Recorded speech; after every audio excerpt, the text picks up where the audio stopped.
Which expression is equivalent to y to the 1/8 times y to the 3/4 to the 3/2?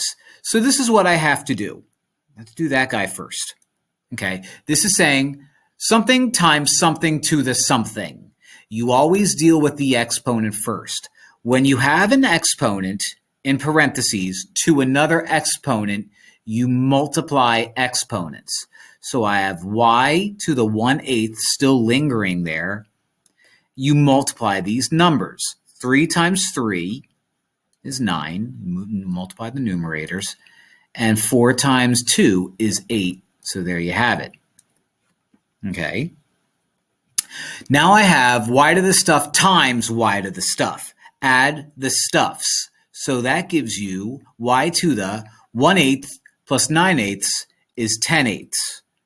We know that simplifies to y to the 5/4. Now they don't want that. They want to turn that into a root or radical form.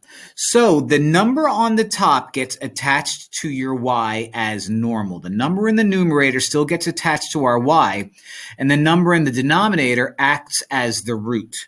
So that's what it's going to end up being, which gives us a. That was fun. I like that one.